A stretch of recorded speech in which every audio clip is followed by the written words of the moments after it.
Hello guys, ഞാനിപ്പോൾ എൻ്റെ late 20s I M 29 now. എൻ്റെ 20s എന്ന് പറയുന്നത് ഭയങ്കര ഒരു full of roller coaster kind of ഒരു എന്ന് വേണമെങ്കിൽ പറയാം. ചിലർ പറയാറുണ്ട് 20s ഭയങ്കര അടിപൊളിയാണ്, ഭയങ്കര ഇതാണ്. അടിപൊളിയാണ്, പക്ഷേ നമ്മൾ പഠിക്കുന്ന ലെസൺസിന് കൈയും കണക്കും ഉണ്ടാവില്ല. അപ്പോൾ അങ്ങനെയുള്ള ഒരു അവസ്ഥയിൽ നിന്ന് പഠിച്ച ലെസൺസിൽ ഏറ്റവും ഇമ്പോർട്ടൻ്റ് ആൻഡ് എന്താ പറയുക ലൈഫിൽ മസ്റ്റായിട്ട് വേണ്ടതെന്ന് എനിക്ക് തോന്നിയിട്ടുള്ളൊരു കാര്യമാണ് ഞാനിന്ന് ഷെയർ ചെയ്യുന്നത്. Art of letting go. ചില കാര്യങ്ങൾ നമ്മുടെ 100% നമ്മൾ കൊടുത്തിട്ടും വർക്കൗട്ട് ആവുന്നില്ല. അത് കരിയർ ആയിക്കോട്ടെ, അല്ലെങ്കിൽ റിലേഷൻഷിപ്പ് ആയിക്കോട്ടെ, മറ്റെന്തും ആയിക്കോട്ടെ.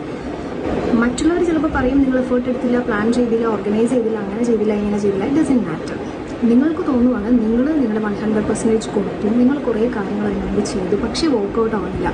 പക്ഷേ due to the fear of മറ്റുള്ളവരെന്ത് പറയും, നിങ്ങൾ അതിലിങ്ങനെ പിടിച്ച് തൂങ്ങി കിടക്കുവാണ്, കഷ്ടപ്പെട്ട് ഇതിപ്പോൾ റെഡിയാകും, നാളെ റെഡിയാകും, മറ്റന്നാൾ കിട്ടും എന്നൊക്കെ പറഞ്ഞിട്ട്. No, you should let it go. എത്രയും പെട്ടെന്ന് പറ്റുന്നോ അത്രയും പെട്ടെന്ന്. നിങ്ങൾക്ക് തോന്നുവാണ് നിങ്ങൾ ഫുൾ എഫേർട്ട് എടുത്തു നടക്കുന്നില്ല, U should let it go എത്രയും പെട്ടെന്ന്. എങ്കിൽ മാത്രമേ പുതിയ കാര്യങ്ങൾ നിങ്ങളുടെ ലൈഫിലേക്ക് സംഭവിക്കുള്ളൂ. നിങ്ങളിങ്ങനെ ലെറ്റ് ഗോ ചെയ്യാൻ മടിച്ച് ഇങ്ങനെ കടിച്ചു തൂങ്ങി ആ ഒരു നടക്കാത്ത കാര്യത്തിൽ കിടക്കുമ്പോൾ നിങ്ങളുടെ ലൈഫിലേക്കുള്ള ആ ബ്ലെസ്സിങ്സ് നിങ്ങൾ തടഞ്ഞു നിർത്തിയിരിക്കുകയാണ്. So you should learn the art of letting go. ഇത് ഞാൻ എൻ്റെ ലൈഫിൽ പഠിച്ചു in a very hard way. ഒരു ബിഗ് സിസ്റ്റർ അഡ്വൈസ് എന്ന് വേണമെങ്കിൽ വിചാരിച്ചാൽ മതി.